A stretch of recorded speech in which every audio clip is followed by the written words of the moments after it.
Hello, everyone. Welcome to Wounds to Scars YouTube channel. My name is Joanna Danielle. I'm a counselor and a speaker and an author. I found Wounds to Scars, where we work with survivors of childhood trauma.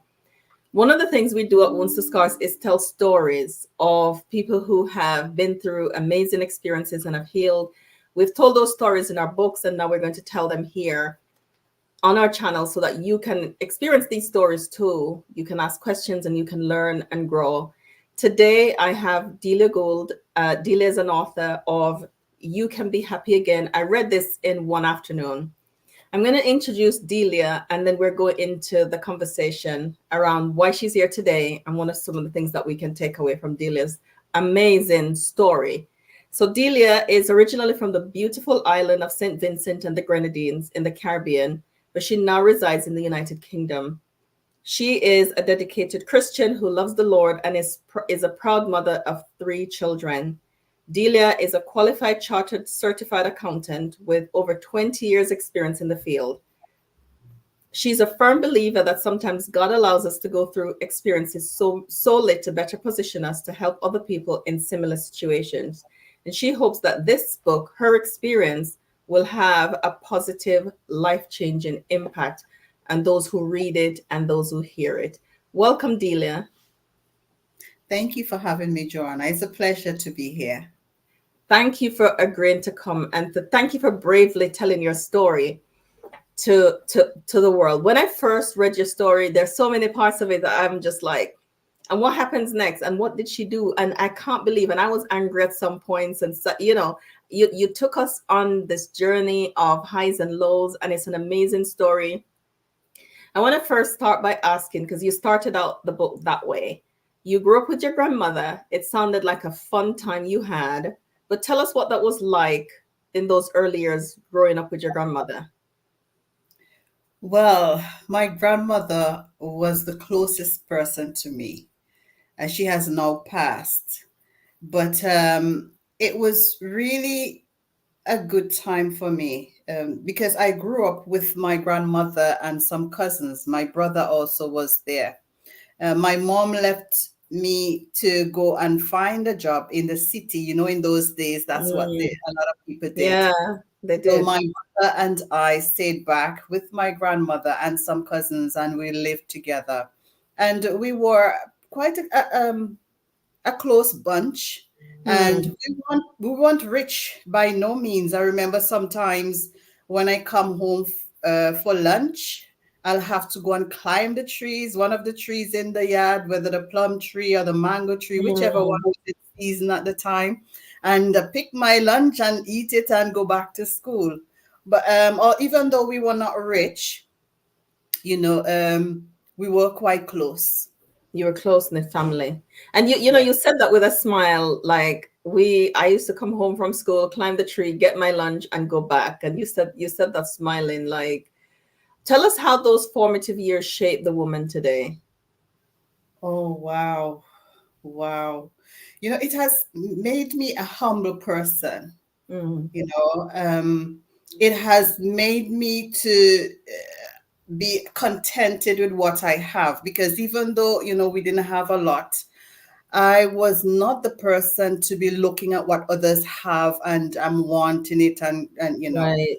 jealous or anything like that. So I'm contented with what God has blessed me with. Not that I don't have goals to achieve more, I do, but I am contented with what I have, and I don't look at the Joneses at what the Joneses have. At all. I experienced you in the time that we've worked together as a really humble, content person. Mhm. Extremely intelligent, Delia is, and you have so much energy and push and drive to achieve your goals. As you said, you focus on yours and you're not looking at what anybody else have, just on what God has blessed you with. So that's how that those experiences have shaped you.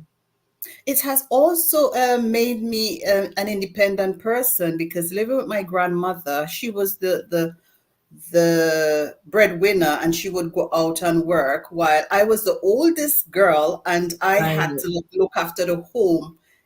So it's made me more independent. and it made me grow up quickly in terms of, Mm. having responsibilities and so on, which has really helped me. Those have helped you now as a woman. I love how you're framing those experiences in a positive way, looking at what you've taken away from it and how it's helped you now. So you're living in the country. It's not ideal, but you're close family, and then you had to go live with your mother. Were you about 11? Yes, around that age. Mm. And as I said earlier, my grandmother was the closest person to me, and my mother left me when I was 9 months. So I didn't have that time to like connect and grow close to her. So when the decision was made for me to move to my mom, I was not happy at all. You weren't I happy. no, I was not, because I loved my grandmother. I loved, being there with my cousins and the life that we had.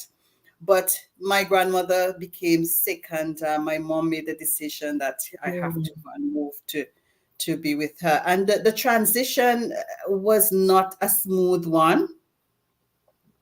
I Yeah. remember when my grandmother came to visit. When she would come around to visit, I would say, Mama, because that's what we affectionately call her. Mama, I want to come back to go with you. Take me Yeah. back with you. And I would be pleading with her and all of that. But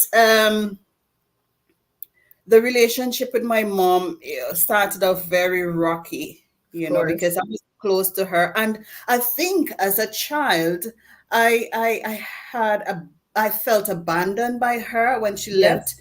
Of even course. though she left to go and find a job and let's say to make life better, for herself and us, because she would always send groceries and she would send stuff for us, but just me, she was not there.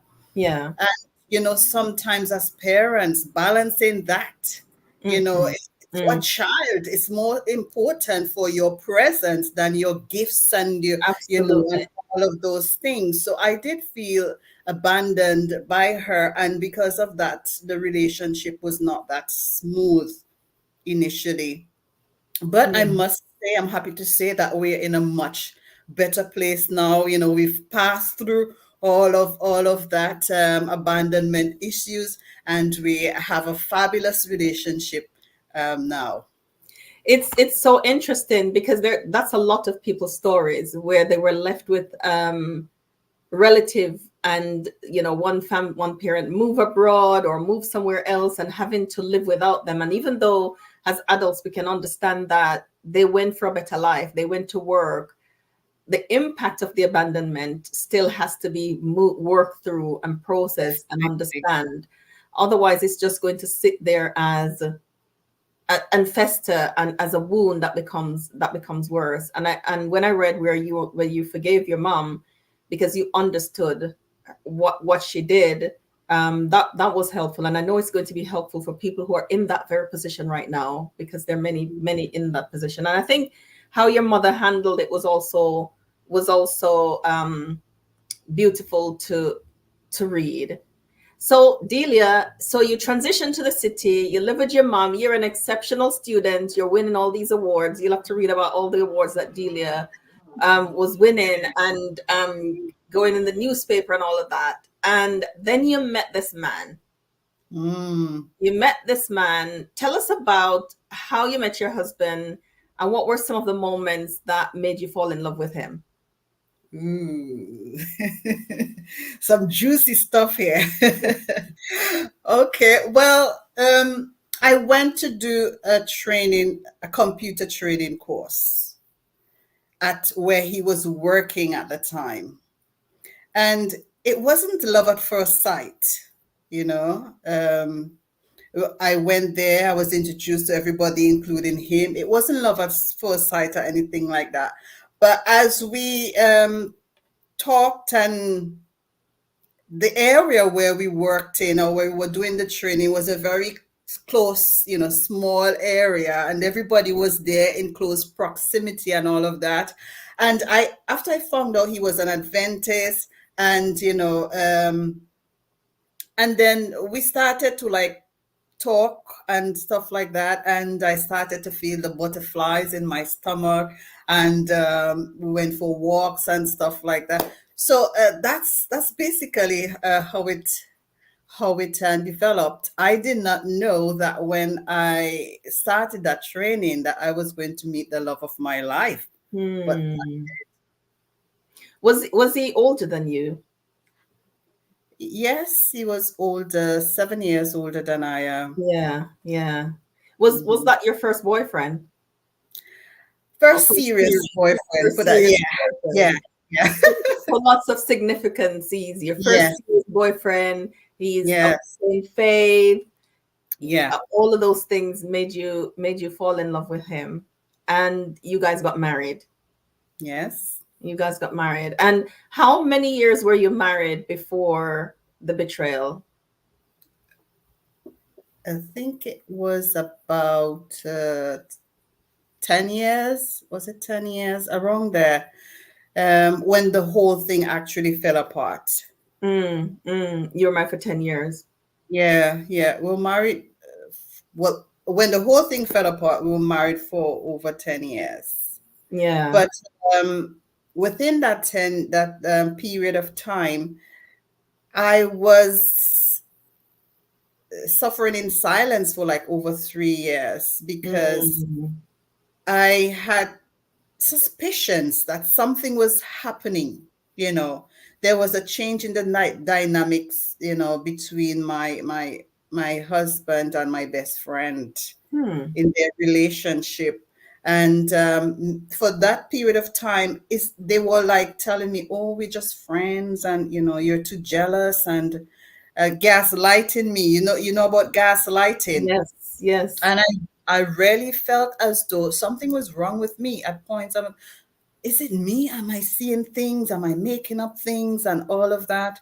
So yeah, it was a very, very dark and lonely place because I didn't even tell my mom what I was facing at the What you were time. going through. So you carried Yeah, it all alone. I did. I did. And Mhm. I do understand that a lot of women might be in the same situation. Absolutely. They're facing Absolutely. something, and they just going it alone, and sometimes you feel as though you just don't know which way to go. Do I go this way? Do I go that Mm, way? mm. Um, what do I do? How do I feel? What do I think? All these questions you keep pondering in your mind, and it does affect you. It affects you emotionally. It Um, does. yes, it does. But It does. gaslighting is so powerful because you know what you're seeing, you know what you're feeling, you're questioning, and what the comeback is. Gaslighting makes you worry about your own sanity. Like Exactly. you judge yourself. You wonder if you're okay, because that's what gaslighting do. It's really a manipulative tool to break you down and make you question your own sanity. Yeah, So that that's is why people suffer in silence, because mm, that's one of the reasons anyway. Because could it be true that I'm not okay? That's a lot to carry. yeah. And one of the things that made me very suspicious because the name of my book it's called "You Can Be Happy Again: Bouncing Back After Infidelity, Betrayal, and Loss." And as we start to delve into this story a bit, you know um I first had my like real serious suspicions when I found my husband's phone bill. Mm. And in that phone bill, the first person he called every day and the last person every day was my best friend. It's very significant. Every day. And there were several calls during the day, and in addition to that, there were up to like 15 texts on a daily basis to her. And this made me wonder and question why. I confronted both of them, and I was like, why do you have, why so many calls on so many things? And even there was one at about 1 a.m. Wow. when people should be sleeping. You Yeah. understand? So Yeah. that made me very, very suspicious. Hmm. But I love my husband. When I got married, there was no intentions of divorce in my mind or anything like that. And I really wanted things to work. I think maybe, I was holding on to a piece of string, thinking, or just wanting it not to be true. Have you ever Yeah, been in of that course. situation where you see Absolutely. something in front of your face, but you just don't want it to be true. You don't want to accept the reality and stuff like that. So Mhm. that was a process that I also went through, because when I saw that bill, I was like, after he said they said no, nothing is happening, I just just left it there. To me, it didn't seem like significant proof. To somebody else, I know that that would be significant, definite proof that yes, something is happening, and no matter what you say to me, you I can't tell me believe this. it's not With the happening. benefit of hindsight, looking back, if you see the first person they call that they speak first thing in the morning, last thing at night, so many conversations throughout the day. With the benefit of hindsight, what would you say to Delia, the younger Delia who experienced that? What would you say to her? Oh, wow. With hindsight, I would say, Delia, something is really happening here. Mm. Something is definitely going on here. You don't need any other proof. That this is definitely a relationship that is happening here. But when you're there in the process, you have Absolutely. feelings to deal with. You Yeah. have your own thoughts and all of that to deal with. So it's not that easy to really, draw to that conclusion or even bring yourself to the point to accept it. Of course. What are some of the things, Delia, that because I know it from a therapy perspective where I work with people, but what are some of the things that the thoughts that a woman is thinking at that time? I know you're thinking about, I'm assuming anyway, the children, what would people say, church, God, divorce is wrong. All of those things must have tumbled through your mind, in my view anyway. What are some of the things that tumbled through your mind when you were sitting with, is this true? What will I do? What are some of those thoughts? Yes, I think one of my biggest fear at that time, was to lose my husband. Hmm. That was one of the biggest thing. It's like my world is gonna fall apart. If this were to be true, everything would just fall apart. I thought about my children growing up without their father, in their life on a permanent basis. And yeah, uh, I don't think at that point I did not think that much about other people, and what they would say and stuff like that, because I learned from a very long age that you can't please everybody. You You know, cannot. you cannot please everybody, so don't even try. So I just focused on me and my children and who were important to me. I wasn't really looking at the outsiders, what they would think and stuff like that. But in those times, I really wanted us to like try and work through whatever it was we had to work. Yeah. I really tried to get him You to were to. willing to forgive and work through.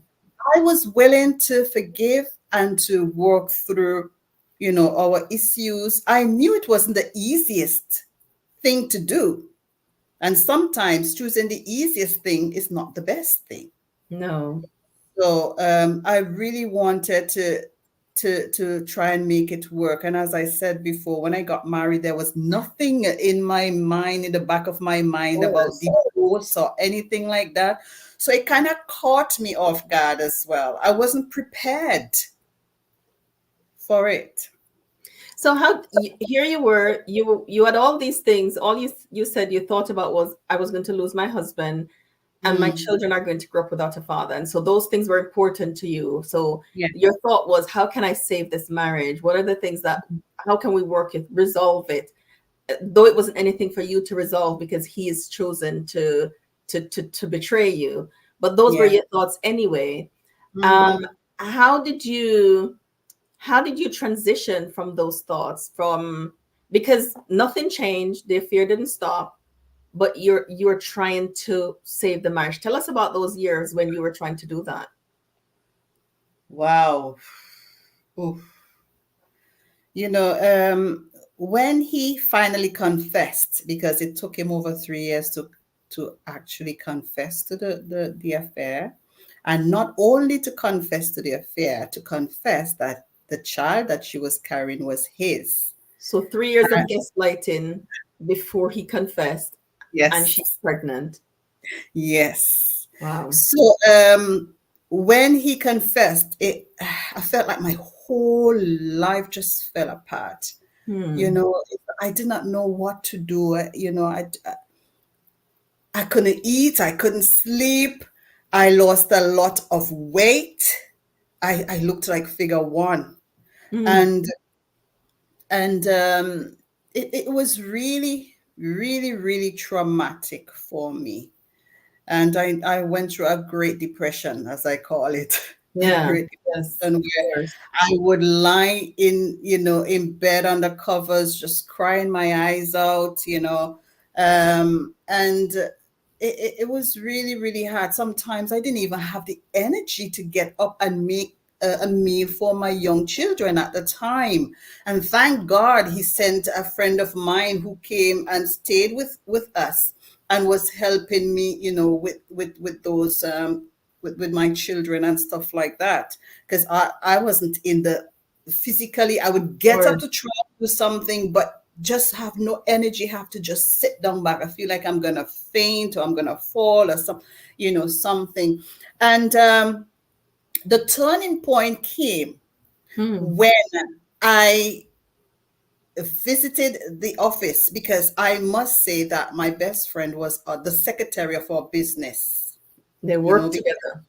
yes, God had blessed us, our marriage. We had our own home, we had our business, we had children, we had vehicles.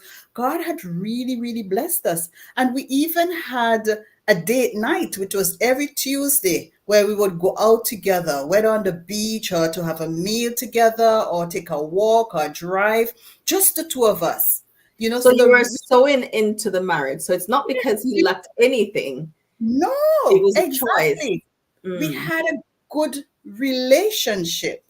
Our communication was very good. We always call each other, even from work. When we're at work, we would call each other during the day and touch base. How are you doing, or whatever.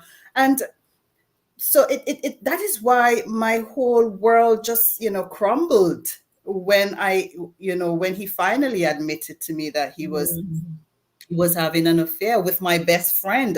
This is Wow. somebody who I used to, talk to almost every day, and we share things together, we do things together. And, we all had that, close relationship, Mm. that close one. So it was like a double whammy for me. It's not just a betrayal from my husband, it was a betrayal from my best friend.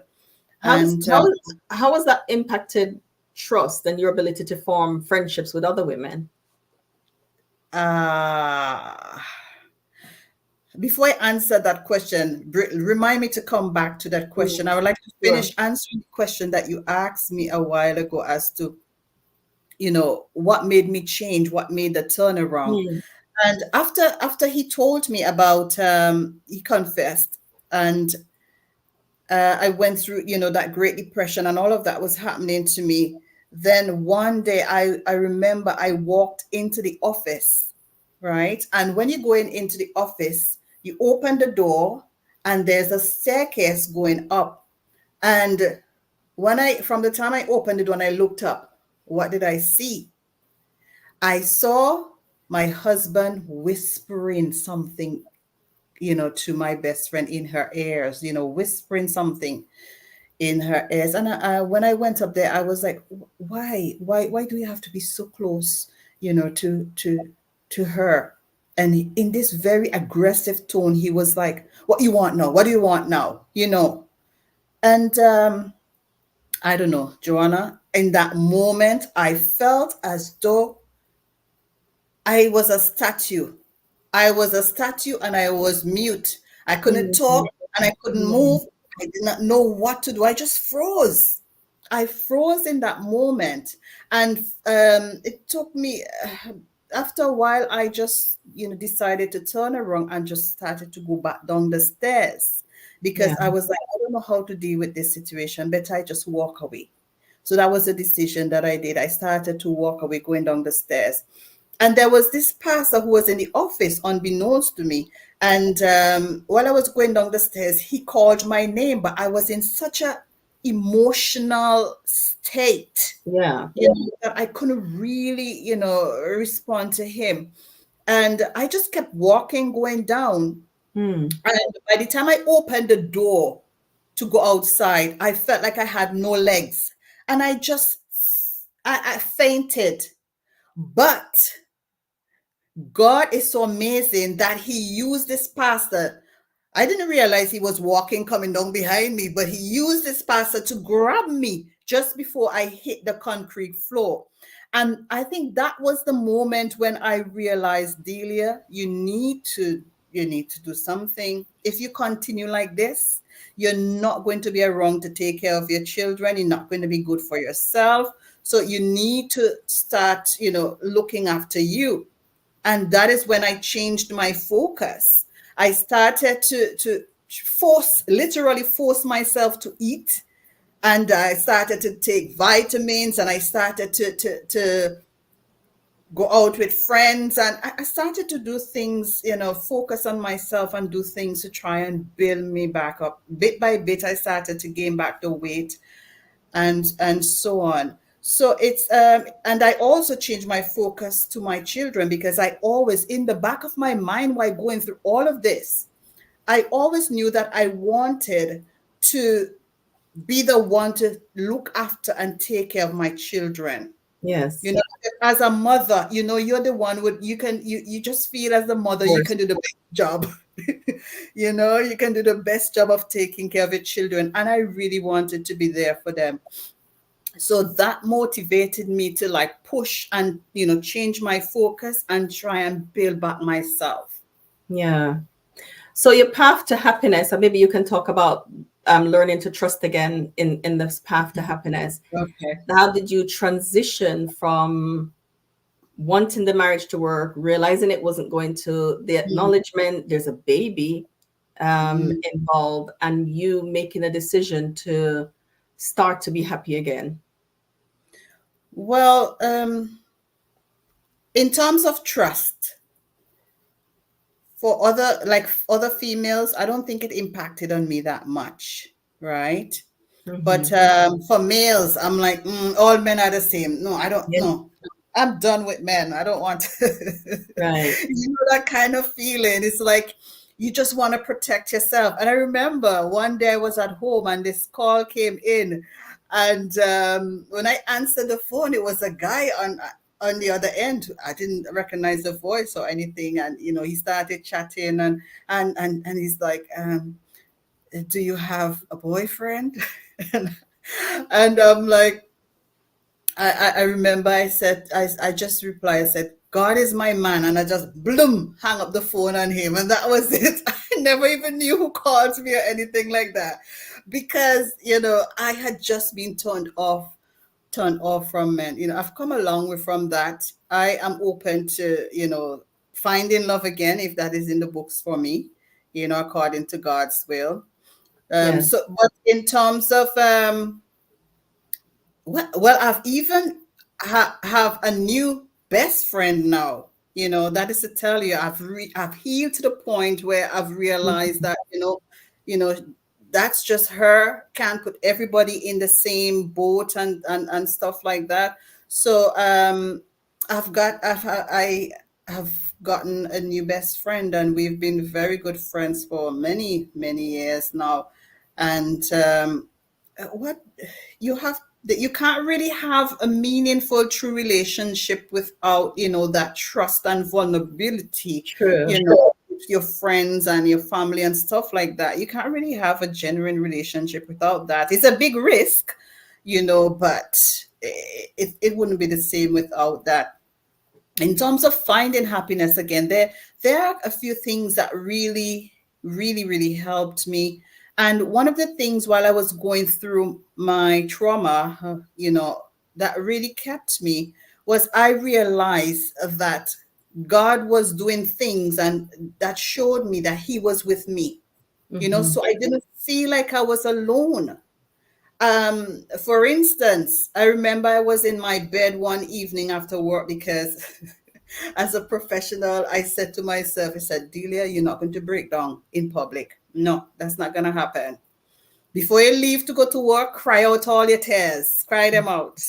And when you come back home, cry them out, you know. But sometimes at work, I found, when the emotions started rising up inside of me, I would just, run to the bathroom, just cry it out, wipe my tears and go, or even go and take a ride somewhere secluded, get it all out, compose myself, and go back to work. But while I was in bed, and one of those evenings, crying and under covers, my son came in and he gave me my Bible, and he told me to turn to three texts. Mm-hmm. One of them was Romans 8:28, which says, "For I know that all things work together for good to them that love the Lord, even according to His purpose."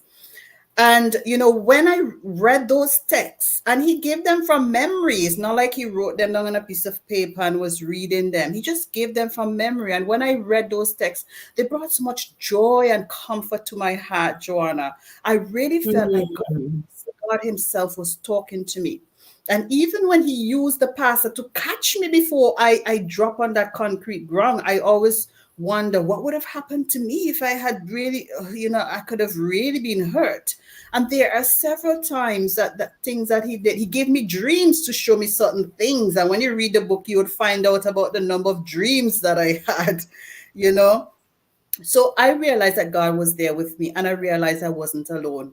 Whenever I don't know what you're going through today, but whatever it is, I want you to always remember that you are never alone. God is right there. Yes, And you need to look for the hand of God, because if you look for it, you will find it. that's true. Yeah. So I also started to accept help. It's good. Sometimes when you're going through your traumas, you don't really want people around, but it's good to have people, especially those who are really genuine, to support you and help you. With whatever help that you might need. It's good to do that as well. And knowing when to let go, I tell you, that's a big one, Joanna. Knowing when to let go. Important, very important. Because there is a quote I saw many years ago that says, holding on causes more damage than letting go. And in Mm, this instance, it really does, because you're living in a situation with somebody who's gaslighting yeah. and continual betrayal of trust. And I think sometimes disrespect shows up when Mm, when you're holding on, and people hold on for different reasons. yeah, that's true. But holding on often cause in these situations more damage than letting go. Yes, because as we know, one hand can't clap. So if you Yes. alone want the relationship and you alone are doing everything, fighting for this relationship, while the other party couldn't care less, just continually doing things to hurt you and stuff like that, it's not gonna help at all. One person can't save a relationship without the cooperation and acceptance of the Yeah. next person. I know that I, there are people who say, but one person can't. no, no, I agree with you. And the other thing that really, really helped me, Joanna, is forgiving both of them. You know, I remember, Mm. every time I saw them together, you know, this all these negative emotions would rise up inside of me: the anger, the hurt, the pain, the resentment, and all of them would just rise up inside of me. And at one point, it even caused me to vomit, literally vomit. So it wasn't Wow. just affecting me emotionally, it began to affect me physically, in terms of actually throwing up after seeing them together. It was the first time that I saw the baby and them together. I'd gone to a supermarket. You can find out a bit more about this story in the book as well. And I remember I told my friend, one of my friends, what was happening, and she's like, Delia, you need to forgive them. And I just could not imagine I could have forgiven them in my own strength. I just knew I can't forgive them. We I can't forgive in our own strength. No, I knew I needed divine help. And from that moment, Joanna, because, as Christians, if we don't forgive, God can't forgive us. Mm. And if you don't forgive, listen, you're not going to heaven. Don't fool yourself. If we don't forgive, we're It's not going. simple, isn't it? It's a journey worth taking with God. It is. It is. Yeah. And I began to pray and ask God for the strength to forgive them.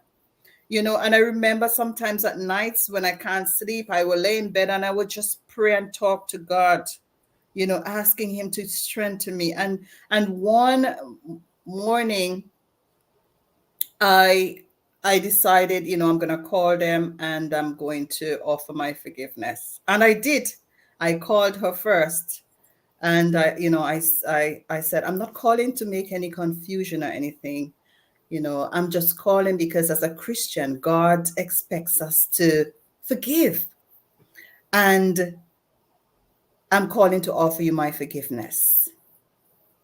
Right. And I even went further and I said, if there's anything that I did to you, please forgive me. And her reply was, I forgive you. You know, She didn't think she had anything to be forgiven for. and her She didn't reply have was, anything. I forgive you.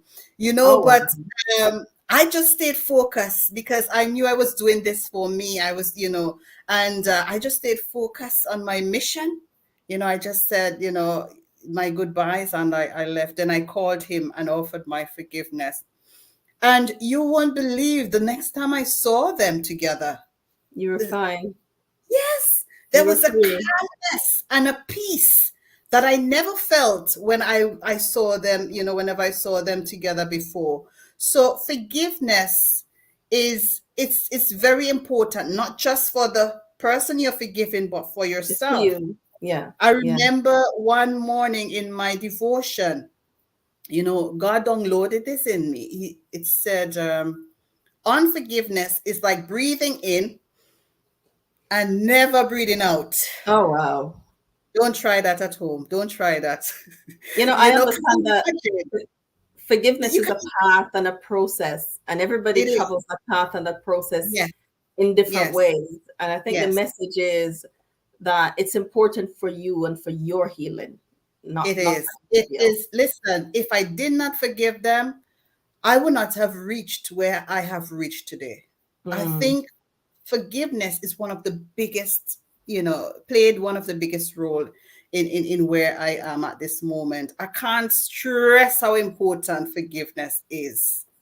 Because all those negative feelings and so on, rising up inside of you, there has to be an outlet. As humans, it's natural for us to have negative feelings, but we have to have an outlet to get them out of our system. And that is what forgiveness does.